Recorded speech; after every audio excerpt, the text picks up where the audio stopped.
কি ব্যাপার, তুমি না অফিসে গেলাম, চলে আসলে যে অফিসে যাওনি? বুঝতে পারছি, আমাকে খুব মিস করো তাই না? আমি না অনেক লাকি, তোমার মতো একটা হাজবেন্ড পেয়েছি। আমি অন্ধজনের পুরো তুমি কত ভালোবাসি, কত কেয়ার করো, আমাকে সবসময় চেপে ভালো। আমি করছো কেন? আমাকে এইভাবে টাচ করো না, কি হয়েছে তোমার? তুমি এভাবে আমার গায়ে টাচ করতেছো কেন? আরে কি করছো তুমি? তো কখনো আমার গায়ে এভাবে টাচ করো না। বাবু কি হয়েছে? কে?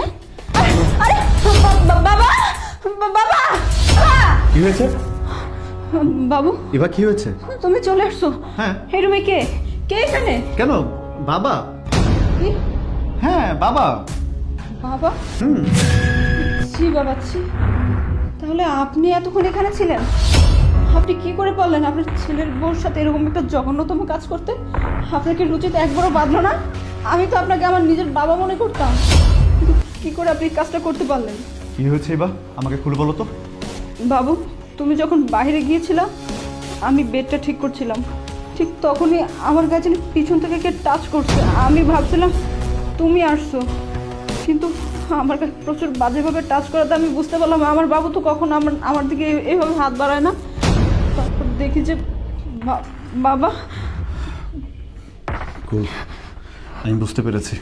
কি বাবা, এবার কি বলছিস সব?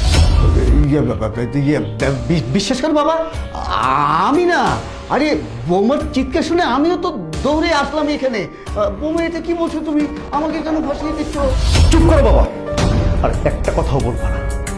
লজ্জা করো না তোমার? হ্যাঁ, গ্রামে বসে বসে মঞ্চ নাটক করতে করতে অভ্যাস হয়ে গিয়েছে, এখন ছেলের বাসায় এসো নাটক শুরু করেছো। হ্যাঁ, কি করে পারলে তুমি? হ্যাঁ, তোমার মেয়ের বয়সের বয়স, তার সঙ্গে এমন নোংরামি করতে, তাকে ব্যাট টাচ করতে।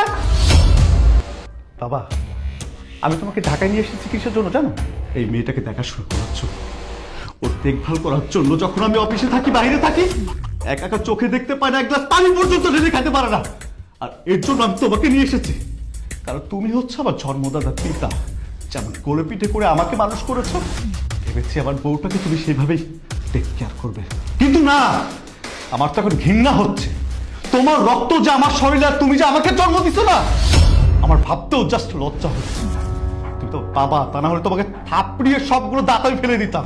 যে হাত দিয়ে টাচ করতো না, হাত দুটো আমি ভেঙে দিতাম। পারছি না আমি। তুমি আমার বাবা, ছোট থেকে না আমাকে মানুষ করেছো। ভেবেছিলাম যে আমি যদি আমার বাবাকে ঢাকা নিয়ে আসি, তাহলে আমার বউকে দেখে শুরু রাখলে আমি অফিসের কাজ ভালো করে করতে পারবো, বাইরে গেলে ভালোভাবে থাকতে পারবো, টেনশন হবে না। চলে যাও বাবা, আমার চোখের সামনে তো চলে যাও। আর কখনো আমার সামনে তুমি আসবে না, আমার বাড়ির সীমানা আসবে। যাও।